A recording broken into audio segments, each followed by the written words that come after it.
आइए, परमेश्वर का वचन तब ऐसा कहता है कि कुमार के घर में परमेश्वर ने अपने दास यिर्मयाह को भेजा और वहां पर भेजकर परमेश्वर ने अपने लोगों के विषय में बातचीत किया, क्योंकि परमेश्वर अपने लोगों से प्रेम करता है। अपने लोगों को मरते हुए देख नहीं सकता, अपने लोगों को बिगड़ते हुए देख नहीं सकता, अपने लोगों को नाश होते हुए देख नहीं सकता।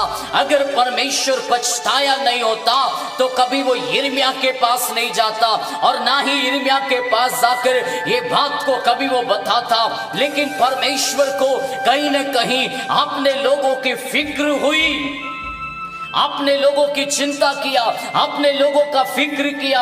इसी के कारण परमेश्वर अपने दास को वहां पर भेजता है और कहता है अपने लोगों को बता दे, मेरे लोगों को बता दे, मेरे प्रेम को प्रकट कर दे। वे अपने आप को दोष लगाकर वो अपने आप को मुझसे दूर करते हैं और शत्रु के गुलाम होते हैं, लेकिन मैं आज भी अपने लोगों से प्यार करता हूं।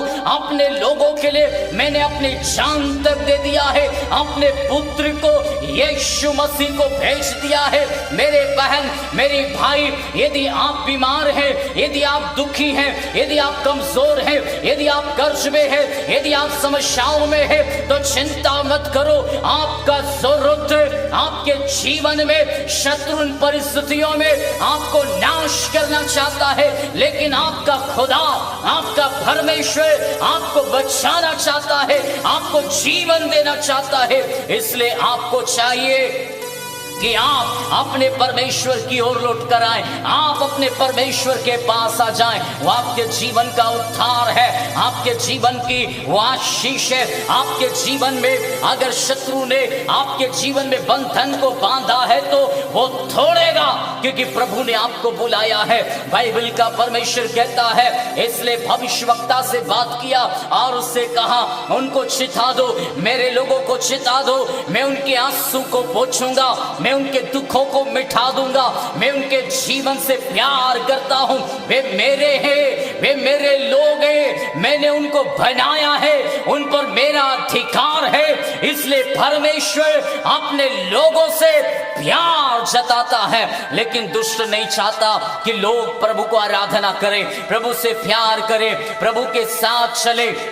दुष्ट नहीं चाहता। इसलिए यिर्मयाह को ये बात को, प्रभु के दास को ये बात प्रकट कर दिया और उसको ये बता दिया, जैसे कुमार मिट्टी लेकर कोई चीज को बनाते समय जब वो बिगड़ गया तो वापस उसने अपनी समझ के द्वारा दूसरा ही उसने और चीज को बना दिया है। इससे ये बात साबित होती है कि परमेश्वर कहता है कि तू क्यों कहता है मैं बिगड़ गया, अब मेरा कुछ नहीं होगा, मेरा कोई भविष्य नहीं, मेरा कोई जीवन नहीं, मेरे पास आशा खत्म हो गई, मैं तो अब मर जाऊंगा, मेरा जीने का कोई अधिकार नहीं।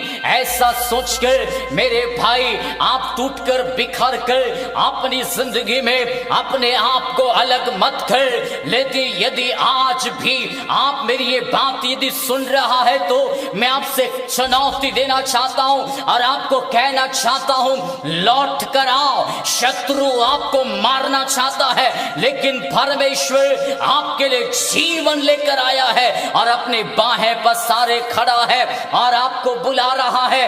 अभी ऐसे समय उन परिस्थितियों से उठकर बाहर निकल आओ, क्योंकि आपका वो जीवन है, आपका वो उद्धार है। अपनी इच्छा के अनुसार फिर से आपको बनाएगा, आपको रूप देगा, आपकी वो आपके जीवन में बनाकर आपकी जिंदगी को बेहतर करना चाहता है। इसलिए आगे बाइबल कहती है, जब मैंने किसी जाति राज्य के विषय में कहूं कि उसे उखाड़ूंगा या ढा दूंगा अथवा नाश करूंगा, तब यदि उस जाति के लोग जिसके विषय में मैंने कहा बात कही हो अपनी बुराई से फिरे, तो मैं उस विपत्ति के विषय में जो मैंने उन पर डालने को ठाना हो पछताऊंगा। यह है परमेश्वर का प्रेम, ये है परमेश्वर की बातें, ये है परमेश्वर आपका और मेरा।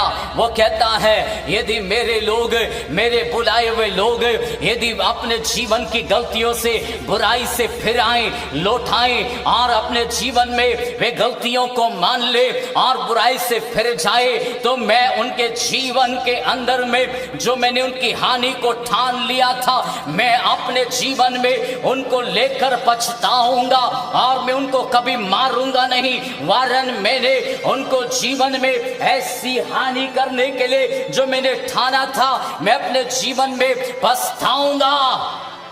ये आपका परमेश्वर कहता है। आपका परमेश्वर आपको नाश नहीं करना चाहता। बुराई आपको नाश करती है, पाप आपको नाश करता है, आपके जीवन की गलतियां आपके जीवन को नाश की ओर ले जाती, और जब तक ये गलतियां रहेगी तब तक आप गिल्टी में जिएगा। लेकिन जिस दिन आप अपनी गलतियों को मान लेगा, उस दिन आपके जीवन की भलाई शुरू हो जाएगी। बाइबल ऐसा कहती है, जो अपनी गलती को मान लेता है और उसको छोड़ देता है, उसके ऊपर परमेश्वर की बड़ी दया होती है और वो भलाई को देखेगा, अद्भुत कार्यों को देखेगा, परमेश्वर की महिमा को देखेगा। ये परमेश्वर का वचन है। तब आगे 9वें पद में लिखा है, और जब मैं किसी जाति के राज्य के विषय में कहूं कि मैं उसे बनाऊंगा और रोपूंगा, तब यदि वे उस काम को करे जो मेरी दृष्टि में बुरा है और मेरी बात ना माने, तो मैं उस भलाई के विषय में जिसे मैंने उनके लिए करने को कहा हो पछताऊंगा। परमेश्वर ने आपके लिए भला करने के लिए, आपके लिए सही करने के लिए उसने योजना बनाई है, और अगर आप उसकी बात ना माने, आप उसके अनुसार ना चले, नियम के अनुसार अपने जीवन को ना जिए, तो परमेश्वर कहता है मैं मारने से पहले भी पछताऊंगा कि मेरे लोग मेरी बात क्यों नहीं मानता, मेरे लोग मेरे साथ क्यों नहीं चलता, मेरे लोग मुझे क्यों नहीं पुकारता। परमेश्वर कहता है मैं अपने लोगों को बचाना चाहता हूं, लेकिन मेरे लोग मेरी बातें नहीं सुनने के कारण मैं उनसे पछताता हूं। आगे लिखा है, इसलिए अब तू यहूदा और यरूशलेम के निवासियों से यह कह, यहोवा यूं कहता है, देखो मैं तुम्हारी हानि की युक्ति और तुम्हारे विरोध प्रबंध कर रहा हूं, इसलिए तुम अपने अपने बुरे मार्ग से फिरो और अपना अपना चाल चलन और काम सुधारो। ये परमेश्वर का वचन है। मैं तुम्हारे जीवन से देखकर पछताता हूं, क्योंकि मैं तुम्हें मारना नहीं चाहता, मैं तुम्हें दुख देना नहीं चाहता, मैं तुम्हें बचाना चाहता हूं, मैं तुम्हारे जीवन को शांति में बनाना चाहता हूं। इसलिए बाइबल का परमेश्वर कहता है मैं तुम्हारे विरोध में मैं खड़ा जरूर हूं, लेकिन परमेश्वर कहता है इसलिए तुम अपने अपने बुरे मार्ग से फिरो और अपना अपना चाल चलन और काम सुधारो। परंतु वे कहते हैं ऐसा नहीं होने का, हम तो अपनी ही कल्पनाओं के अनुसार चलेंगे और अपने ही बुरे मन के हट पर बने रहेंगे। ये लोगों का सवाल है। ये लोग ऐसा कहते हैं हम तो नहीं सुधरेंगे, हम तो मर जाएंगे, ये तो मेरा जीवन है, मेरा पैसा है, मैं दारू पीऊं, मैं गुटखा खाऊं, मैं जो भी करूं, मेरा जीवन है। तुम बोलने वाले कौन हो? तुम ऐसा कहने वाले कौन हो? ये तो मेरा जिंदगी है। मेरे भाई, आज यदि आपकी पत्नी आपको कहती है कि भाई सुधर जा, तो इसलिए कहती है क्योंकि उसको आपकी चिंता है, वो आपकी फिक्र करती है। उसने अपना माँ बाप का घर आपके लिए छोड़ा है, उसको कहीं न कहीं चिंता है, अगर ये मर गया मेरा क्या होगा, मेरे बच्चों का क्या होगा। ऐसा सोचकर वो आपसे आपको चिंता करके वो आपके लिए केयरिंग है। अगर वो आपको रोकती टोकती है तो उससे बुरा मानने की जरूरत नहीं, आपको ये कहने की जरूरत नहीं मेरा कमाई है, मैंने कमाया है, मेरा पैसा है। कोई नहीं कहता मेरे भाई कि ये तेरा पैसा नहीं, तू खा, तू पी, तुझे जो करना है वो कर, लेकिन आपके जीवन में आपको परमेश्वर के लोग जो प्रभु को प्यार करता है, आपसे जुड़ा हुआ है, जो आपकी चिंता करता है, वही आपको बताएगा। अन्यथा ज्यादातर लोग आपको पीने के लिए, आपको गलत करने के लिए विवश करेगा। यदि आपके शिक्षक, यदि आपके टीचर, यदि आपके बच्चे, यदि आपको सुधरने के लिए कहता है, तो इसलिए नहीं कि आपसे उनको कोई फायदा मिलेगा, आपसे उनको कोई लाभ मिलेगा, इसलिए क्योंकि वो आपकी चिंता करते हैं, आपके जीवन को भला देखना चाहते हैं, आपके जीवन में उन्नति को चाहते हैं। मेरे भाई, परमेश्वर कुम्हार है, वो आपके मेरे जीवन को फिर से बनाने की ताकत रखता है। आप अपने हट में बना रहेगा, अपने हठीलेपन में बना रहेगा, नाश हो जाएगा। अगर आप अपनी कल्पनाओं में बना रहेगा, नाश हो जाएगा। अपने जीवन को बदलकर प्रभु के पास आने में आपकी भलाई है। आगे लिखा है, इस कारण प्रभु यहोवा यो कहता है, अन्य जातियों से पूछो कि ऐसी बातें क्या कभी किसी के सुनने में आई? इस्राएल की कुमारी ने जो काम किया है उसके सुनने से रोम रोम खड़े हो जाते हैं। परमेश्वर अन्य जातियां लोग अगर गलत करे तो कभी उनको सिखाने वाला, कभी उनको समझाने वाला, कभी उनको ऐसी वचन की शिक्षाएं, कभी उनको ऐसे प्रेम की बातें, कभी उनके परमेश्वर से उनको सीखने को नहीं मिलता। लेकिन आपका मेरा परमेश्वर कितना भला है। और एक वो बातें जब परमेश्वर के लोग परमेश्वर को जानने के कारण यदि वो गलती करते हैं, यदि वो बुराई करते हैं, यदि वो गलत कामों में पड़ते हैं, व्यभिचार में पड़ते हैं, तो परमेश्वर कहता है सुनने से ये रोम रोम खड़े हो जाते हैं। ऐसा परमेश्वर पछताता है। क्या लबालोन का हिम जो चट्टान पर से मैदान में बहता है बंद हो सकता है? क्या वो ठंडा जल जो दूर से बहता है कभी सूख सकता है? ये प्रश्न है। परंतु मेरी प्रजा मुझे भूल गई।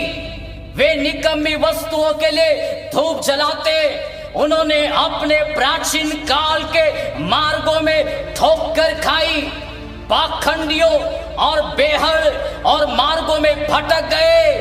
इससे उनका देश ऐसा उजाड़ गया, उनका घर इसके कारण उजड़ गया, उनका जीवन इसके कारण उजड़ गया, उनका परिवार इसके कारण उजड़ गया कि लोग उस पर सदा ताली बजाते रहेंगे।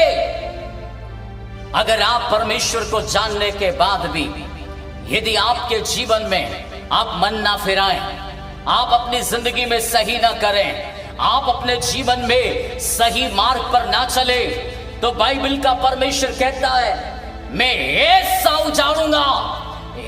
उजाड़ूंगा कि लोग जिंदगी भर तुम्हारे लिए थाली बजाते रहेंगे और हंसते रहेंगे और ये कहते रहेंगे ये कभी धनी था, ये कभी आशीषित था, ये कभी ऐसा था। आपको देखेंगे, आपके लिए हंसेंगे और तालियां बजाएंगे। ऐसा हो जाएगा। ऐसा नहीं होना है तो और जो कोई उसके पास से चले वह चकित होगा, सिर हिलाएगा। मैं उनको पुरवाई से उजाड़ कर शत्रु के सामने से तितर भीतर कर दूंगा। उनकी विपत्ति के दिन में उनको मुंह नहीं परंतु पीठ दिखाऊंगा। ऐसा परमेश्वर कहता है। यदि मन फिरा ले, यदि लौट आए, तो परमेश्वर आपको पीठ नहीं मुंह दिखाएगा। यदि आप नहीं फिरेगा तो मुंह नहीं पीठ दिखाएगा। आप क्या चाहते हैं? परमेश्वर आपके साथ खड़ा हो। आप क्या चाहते हैं? परमेश्वर आपको उठाए। आप क्या चाहते हैं? क्या परमेश्वर आपको जीवन दे, आपका उद्धार करे, आपके साथ चले, आपके लिए बड़े काम करे? परमेश्वर ने इस्राएलियों को भी यही कहा कि यदि तुम मेरे कहने के अनुसार मेरे नियम को, मेरी आज्ञा को मानकर चलोगे, तूफान को भी चिरेगा, समुंदर को भी फाड़ेगा, टीडियों को भी दूर करेगा, मेढक जैसी परिस्थितियों को भी दूर करेगा।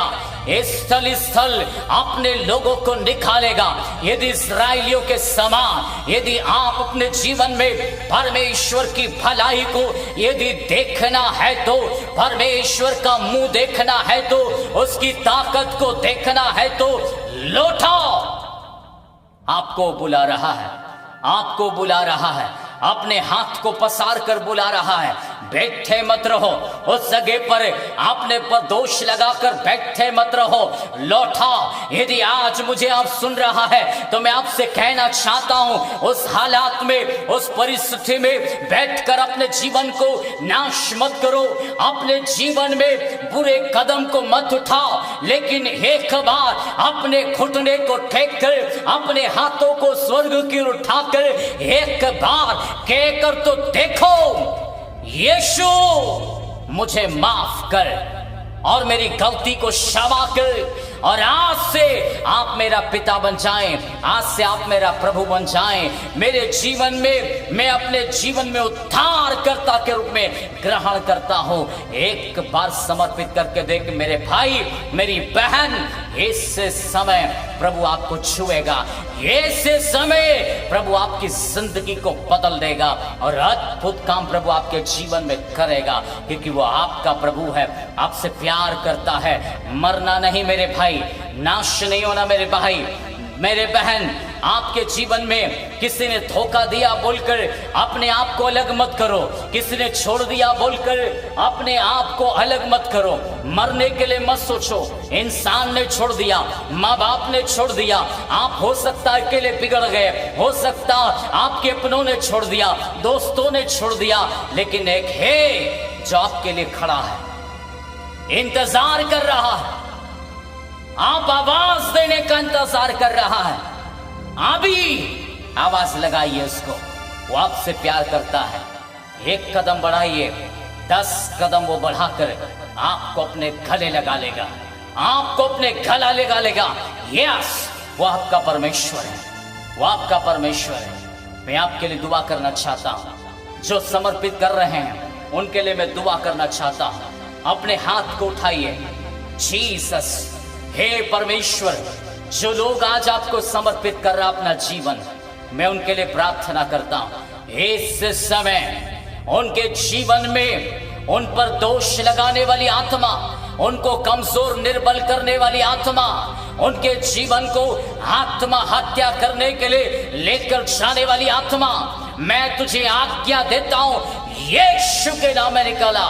और प्रभु की शांति, चंगाई, छुटकारा, आशीष, प्रेम उतरने पाए। और इस समय प्रभु इन्हें अपने गले लगा लीजिए और आपकी तसल्ली, आपकी शांति इन्हें मिलने पाए। यीशु के नाम में ब्लेस हो जा, ब्लेस हो जा, ब्लेस हो जा। महिमा प्रभु यीशु मसीह को। आमेन, आमेन।